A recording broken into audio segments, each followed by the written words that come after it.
का झांसा दिया डीएम ने इसीलिए, और उसका मुंह बंद किया गया है कि तेरी बेटी जिंदा रहती तो क्या कर सकती, तुझे हम इतना दे रहे हैं। सोचिए देश भारत में बेटी पढ़ाओ के नारे किस तरह से बढ़ते।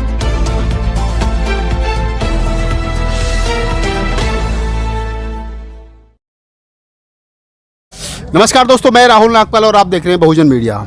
हम गाजीपुर बॉर्डर हैं और गाजीपुर बॉर्डर पर मेरे साथ हैं बौद्ध भिक्षु सुमित रतन। देश में एक मामला बहुत गर्मा रहा है और मामला है उन्नाव से।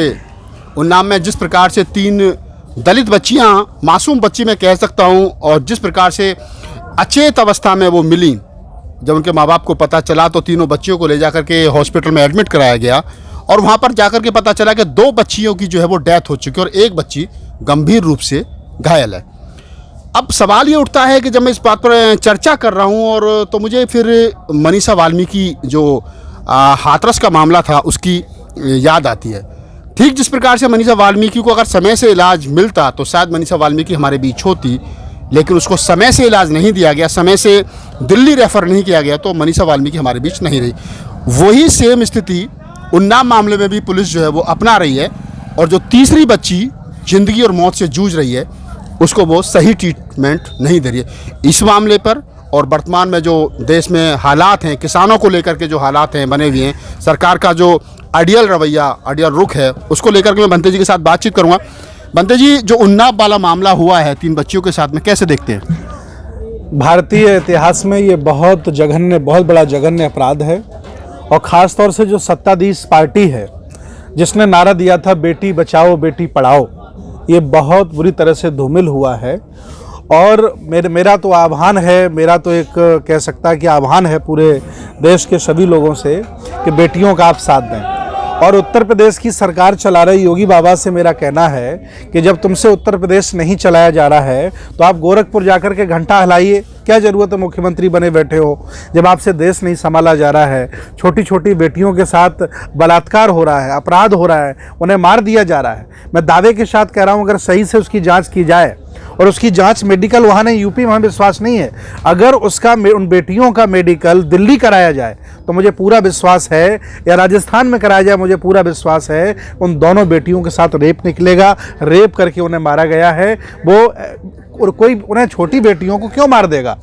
अगर कोई दुश्मनी निकालता है तो बेटे से निकालता है, आदमी से निकालता है, बेटियों पर नहीं निकालता है।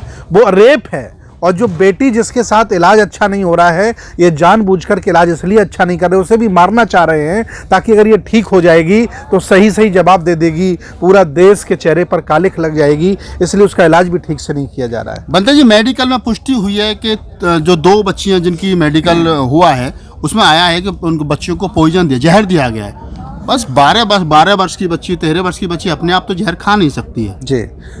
उनके माँ बाप ने कहा था कि मेरी बच्ची के पैर बंधे हैं, पूरे गांव ने देखा था, उसका गले में फांसी लगाई गई थी और गांव के कई लोगों ने देखा गया था कि बेटी के शरीर पर खून भी लगा है।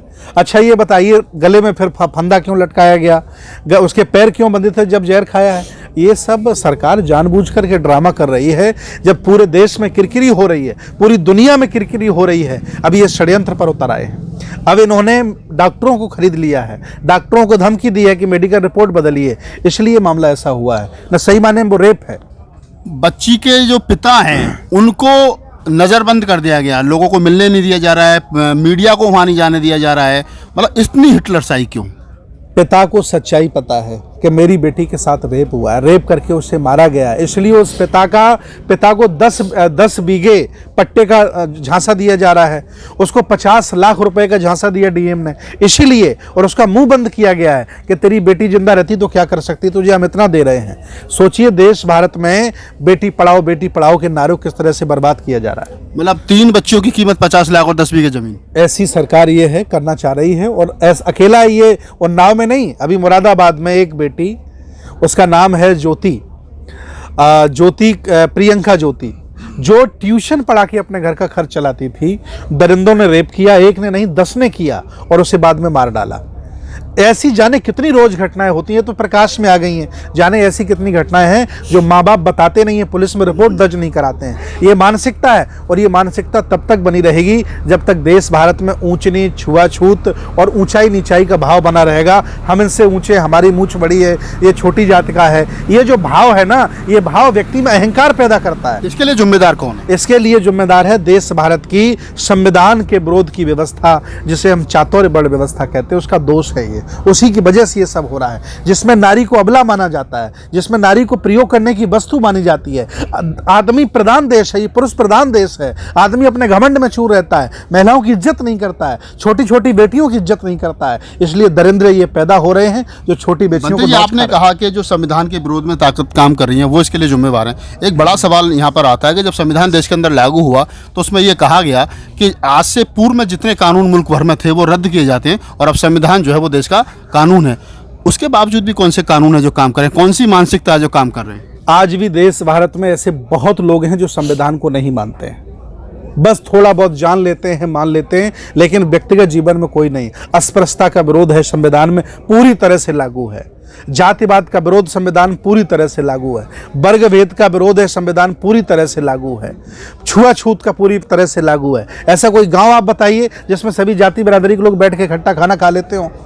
आज भी अगर कोई सुंदर लड़की किसी शेड्यूल कास्ट में पैदा हो जाती है, अरे बहुत अच्छी लड़की पैदा इसके घर में हो गई है, जरूर कोई ऊपर वाले की कृपा रही होगी, ऐसी नज़रों से करके ये देखते हैं। आज भी आप चले जाइए, इतनी बुरी दृष्टि लोगों की है।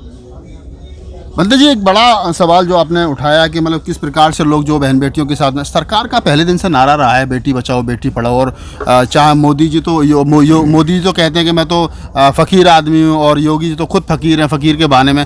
उसके बाद भी बेटियों की रक्षा नहीं हो पा रही, सुरक्षा नहीं हो पा रही है। जाति के आधार पर बच्चियों के साथ में बलात्कार हो रहे हैं, अपराध हो रहे हैं। इसका मुख्य कारण है भाजपा में जितने भी नेता हैं और भाजपा में जितने भी मंत्री हैं, लगभग उसमें आधे से ज़्यादा रेपिस्ट हैं जिन पर रेप के केस लगे हुए हैं, और रियल जीवन में उन्होंने ये सब किया है। उन्होंने अच्छाई छोड़ सारे अवगुण किए हैं। ऐसा कोई कार्य नहीं है दुनिया का जिन्होंने नहीं किया है। हालांकि दोष उनका भी, दोष समाज का भी है। हम लोग अपने बच्चों को पढ़ाते लिखाते हैं, कोई मास्टर बना रहा, कोई डॉक्टर बना रहा, कोई इंजीनियर बना रहा है। जो लड़का किसी काम का नहीं होता उसे नेता बनाते हैं, और जब वो देश का प्रधानमंत्री हो जाता है, जब आपको उंगली पर नचाता फिर आप चिल्लाते हैं। ये दोष समाज का भी है कि समाज के लोग पढ़े लिखे बच्चों को नेता बनाने के लिए आगे नहीं आते हैं। ये डॉक्टर मास्टर बनाते रहते हैं, इन्हें पता नहीं नेता बना करके गुलाम बना लेता बाद में। ये मामला समाज का भी है। आपने कहा ये मामला समाज का भी है। समाज जो है वो चाहता है कि बेटियों के साथ रेप ना हो, समाज चाहता है कि बेटी पढ़ें, बेटी आगे बढ़ें, बेटी देश में, उनका माँ बाप चाहते हैं कि उनका नाम रोशन करें। लेकिन इसी समाज में वो भी लोग हैं, जैसा बताया आपने, कि जो बेटियों को घृणा की नज़र से देखते हैं, जातिवाद की नज़र से देखते हैं, छुआछूत की नज़र से देखते हैं, और उसी के चलते देश भर में जितने बलात्कार होते हैं, एक सर्वे के अनुसार टोटल बलात्कारों में लगभग 77% बलात्कार जो है वो दलित समाज के साथ होते हैं। ये जो जातिगत मानसिकता है, जातिगत जो द्वेष है मन मस्तिष्क में, इसको कैसे निकाला जा सकता है?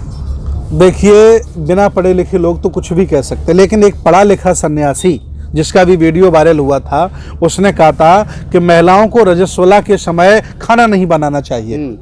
सोचिए कितनी गंदी सोच है। वो अपनी बहन से कहे, अपनी माता से कहे, नहीं कहता है, लेकिन लोगों को प्रवचन दे रहा है कि जब महिला रजस्वला हो तो उसे सिर्फ आराम करना चाहिए, खाना नहीं बनाना चाहिए। कोई भी समाज में उसे वो अछूत हो जाती है, उसको कोई चीज़ छूना नहीं चाहिए।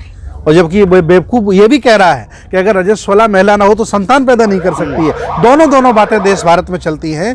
तो ऐसे एक्चुअली ये देश ऐसी खराब विचारधारा के लोगों के हाथ में आज है जो ये मानते ही नहीं कि गलत कार्य हो रहा है। रेप जैसी घटनाओं को, बलात्कार जैसी घटनाओं को, शोषण जैसी घटनाओं को, हत्या जैसी घटनाओं को ये मानते हैं कि ये तो पहले से भी होता रहा है। पहले से भी होता रहा है जी। तो दोस्तों, बहुत सारी बात मैंने बंते जी के साथ की, और ख़ास तौर से जो उन्नाव मामला है, बेटियों का मामला है, और बेटी किसी की भी हो, बेटी देश की बेटी है, उसको न्याय मिलना चाहिए। और सबसे पहले तो मैं ये कहता हूँ कि न्याय तक बात नहीं जानी चाहिए, बेटियों के साथ शोषण नहीं होना चाहिए। बेटी बेटी है और बेटी समाज का गौरव है। बेटी SC की हो, ST की हो, OBC की हो, माइनॉरिटी की हो, सवर्ण समाज की हो, वो देश की बेटी, और देश की बेटी का सम्मान होना चाहिए, मान होना चाहिए। और क्योंकि संविधान निर्माता बाबा साहब डॉक्टर अम्बेडकर ने एक बात कही थी कि हम किसी भी देश की उन्नति का जो पैमाना है वो इस बात से माप सकते हैं कि उस देश में महिलाओं ने कितनी तरक्की की है। ये बात डॉक्टर अम्बेडकर ने आज से लगभग 60, 65 या 70 या 80 साल पहले कही थी। 80 साल पहले बाबा साहब ने कहा कि ये बात कही, लेकिन 80 साल के बाद में, संविधान लागू होने के लगभग 72 साल के बाद में भी बेटियों का बलात्कार होता है, मासूम बच्चों को शिकार बनाया जाता है। ये कौन सी मानसिकता के लोग हैं, ये कौन लोग हैं, इनको चिन्हित करना चाहिए और कम से कम अपने गली मोहल्ले में ऐसे लोगों से सावधान रहें, बेटियों की रक्षा करें, सुरक्षा करें और अपनी बेटियों के, क्योंकि आपने अपनी बेटियों के लिए सपने सजाएं। मैं Rahul Nagpal, Ghazipur border, cameraman CL बोध के साथ।